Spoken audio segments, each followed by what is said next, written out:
मी परत एकदा सांगत आहे, आपल्या ब्रँचमध्ये जर अशी कोणती मशीन आहे ज्या मशीनचा सगळ्यात जास्त वापर केला जातो त्याला ट्रान्सफॉर्मर असं म्हणतात. मी म्हटलं तर रिव्ह्यू सांगतो. ट्रान्सफॉर्मर एक अशी मशीन आहे ज्याच्यामध्ये त्यानं व्होल्टेज बदलला जातो. व्होल्टेज बदलले की करंट बदलतच, पण पॉवर आणि फ्रिक्वेन्सीला आपण हात लावत नाही. पॉवर आणि frequency is always remains constant. दुसरा विषय आहे की ट्रान्सफॉर्मर बनवण्यासाठी 3 गोष्टींची गरज पडते.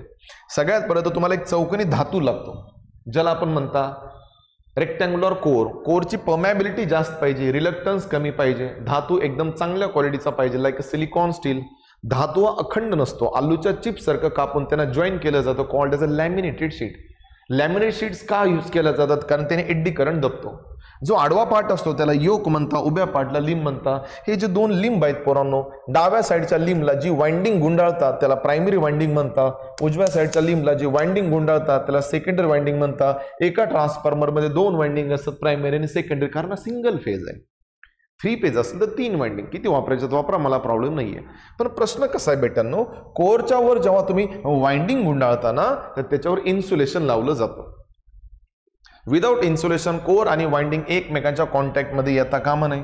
मग भरपूर मुलांचं म्हणणं असतं की मास्तर दिसायला कसा असतो. सगळ्यात पहिले तुम्ही घेतला rectangular core like that. Diagram draw करता लक्ष देऊ नका, परत नाही सांगणार. On the left side of the core जी वाइंडिंग डाव्या साईडला गुंडाळली जाते लाईक दॅट त्याला म्हणतात प्रायमरी वाइंडिंग. आणि सिमिलरली जरा लक्ष देऊ नका इकडे, जी वाइंडिंग डाव्या साईडला गुंडाळी त्याला म्हणतात प्रायमरी वाइंडिंग. आणि अशीच एक वाइंडिंग सेकंडरी साईडला पण गुंडाळली जाते त्याला म्हणतात सेकंडरी वाइंडिंग. तुम्ही जर प्रॅक्टिकली बघितलं ना तर या 2 वाइंडिंग मध्ये कसल्याच प्रकारचं कनेक्शन नाहीये.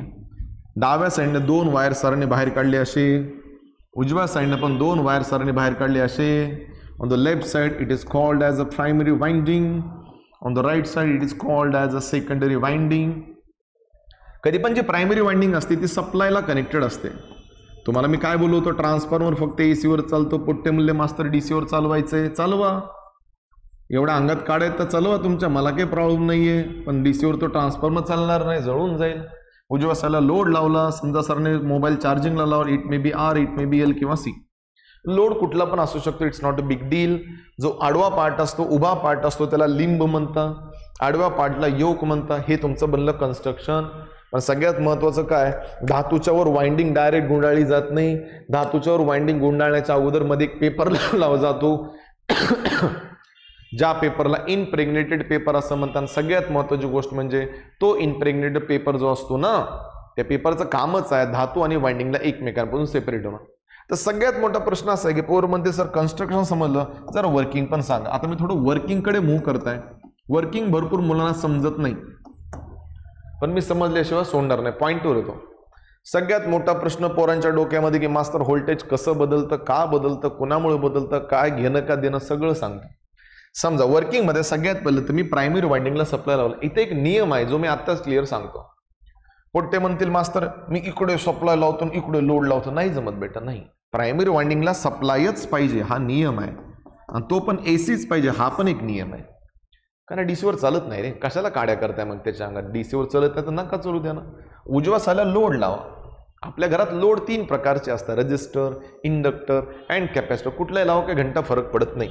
जसं तुम्ही प्रायमरी वाइंडिंगला सप्लाय कनेक्ट करताना प्रायमरी वाइंडिंगचं व्होल्टेज असतं V1, सेकंडरी प्रायमरी वाइंडिंग मधून करंट पास झाला I1, हा करंटना पूर्ण वाइंडिंग मध्ये पसरतो. हे बघा असं वाइंडिंग मध्ये करंट पसरला ना पोरो तर राईट हँड ग्रिपिंग रूल नुसार आपल्याला एम्पियर्स लॉने खूप छान नियम सांगितलाय की कुठल्या पण वाइंडिंग मधून जेव्हा करंट पास होतो ना बाळांनो एक मॅग्नेटिक फ्लक्स तयार होतो. आता समजा याने भरपूर मॅग्नेटिक फ्लक्स तयार केला जो दिसत नाही. आता हा मॅग्नेटिक फ्लक्स आपल्या उजव्या साईडला घेऊन जायचा आहे. मग आपण त्याच्या थोडंच कानात सांगणार बाबा उजवीकडे जा असं नसतं. तर maximum amount of magnetic flux, मोठ्या प्रमाणात मॅग्नेटिक फ्लक्स उजवीकडे पाठवण्यासाठी धातूचा वापर होतो.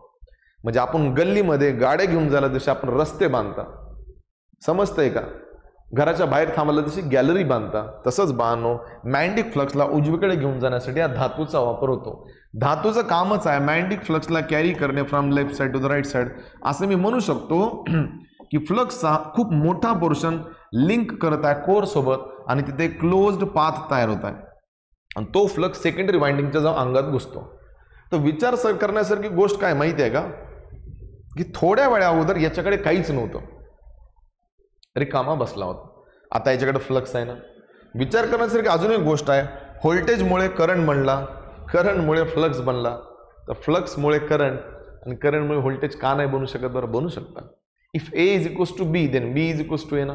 असा फ्लक्स जो दोन्ही वाइंडिंगच्या अंगात घुसतो आणि दोघाला लिंक करतो त्याला आपल्या ब्रांचमध्ये म्युच्युअल फ्लक्स असं म्हणतात, डिनोटेड बाय फाय. म्हणजे the magnetic flux induced by the primary winding it links to the secondary winding, आणि मध्ये एक फ्लक्स तयार झाला ज्याला फायम असं म्हणतात. जेव्हा हा फ्लक्स, ऐकून घ्या, जेव्हा फ्लक्स जाऊन लिंक करतो कोणत्या वाइंडिंगला? सेकंडरी वाइंडिंगला. जेव्हा फ्लक्स हा सेकंडरी वाइंडिंगला लिंक करतो तर according to law of Faraday's electromagnetic induction secondary winding मध्ये एक ईएमएफ तयार होतो कॉल्ड ॲज E2. म्हणजे तात्पर्य बघा, जेव्हा हा मॅग्नेटिक फ्लक्स कॉइलला जाऊन लिंक करतो तर फॅरेडे लॉ नुसार तयार झाला E2. E2 ला आपण ईएमएफ असं म्हणतात called as a secondary EMF. पोरांचं म्हणणं असतं ईएमएफचा फॉर्म्युला काय असतो? EMF is directly proportional to d∅dt. d∅dt ला आपल्या ब्रांचमध्ये rate of change of flux म्हणतात. म्हणजे मराठीत सांगायचं झालं तर तो मॅग्नेटिक फ्लक्स त्या कॉइलला एका सेकंदात किती वेळेस लिंक करतो त्याला d∅dt असं म्हणतात. पण एक रिलेशन आहे, रिलेशनला कशात कन्वर्ट करायचं? Equation. So E2 is equals to N2 into d∅dt. विषय संपला, वर्किंग संपली. म्हणजे सेकंडरी साईडमध्ये जो ईएमएफ तयार होत आहे म्हणजे एक प्रकारे व्होल्टेज तयार होत आहे. अरे व्होल्टेज तयार झालं पोट्ट्यानं होतं, करंट तयार होणारच ना, त्यात काही विषय नाही आहे. सो जसा ईएमएफ तयार झाला सेकंडरी वाइंडिंग मधून करंट पास होतो I2, तो I2 लोडच्या अंगामध्ये जातो आणि लोडमधून करंट पास होतो. आणि दुसरी सांगण्याची गोष्ट काय, तर सगळ्यात मोठा विषय असा आहे, तुम्हाला माहिती आहे का, एकदा तुम्ही सप्लाय दिला ना d∅dt ला बदलता येत नाही, हा रिमेन्स कॉन्स्टंट असतो. तर सगळ्यात मोठा प्रश्न पोरांसमोर हा पडला की मास्तर d∅dt कॉन्स्टंट का? पडतो ना प्रश्न, d∅dt कॉन्स्टंट का? d∅dt कॉन्स्टंट पोरं तुमच्या V1 वर डिपेंड आहे. मी तुम्हाला काय बोललो, तुम्हाला ज्या काही काड्या करायच्यात ना सेकंडरी वाइंडिंगला करायच्या, प्रायमरी वाइंडिंगकडे फिरकायचं नाही. सो प्रायमरी वाइंडिंगचं व्होल्टेज फिक्स आहे, तो मॅग्नेटिक फ्लक्स पण फिक्स असतं. पण एक गोष्ट तुम्ही बदलू शकता. तुमच्या डोक्यात ना खूप वेळापासून एक प्रश्न असेल की मास्तर सगळं काही ठीक आहे पण व्होल्टेज बदलायचं कसं? तुम्हाला एकच ऑप्शन आहे, माझी ट्रिक लक्ष देऊन ऐका, ज्याला आपण की पॉईंट असं म्हणतात. तुम्हाला सेकंडरी साईडचं व्होल्टेज बदलायचं ना, तुमच्या हातात एकच गोष्ट आहे N2. V2 is proportional to N2. तात्पर्य काय, उजवीकडचे टर्न्स जर तुम्ही वाढवले तर व्होल्टेज वाढतं, उजवीकडचे टर्न्स तुम्ही कमी केले तर व्होल्टेज कमी होतं. जर व्होल्टेज वाढत असेल तर त्याला आपल्या ब्रांचमध्ये स्टेप अप ट्रान्सफॉर्मर असं म्हणतात. व्होल्टेज कमी होत असेल तर त्याला आपल्या ब्रांचमध्ये स्टेप डाऊन ट्रान्सफॉर्मर असं म्हणतात.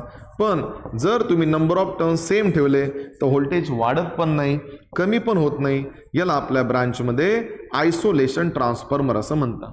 अजून एक गोष्ट सांगतो, जिथे व्होल्टेज वाढतं पोरो तिथे करंट कमी होतो आणि जिथं व्होल्टेज कमी होतो तिथं करंट वाढतो, याला उलट रिलेशन म्हणतात. मशीन्समध्ये व्होल्टेज आणि करंटचं रिलेशन सांगतो.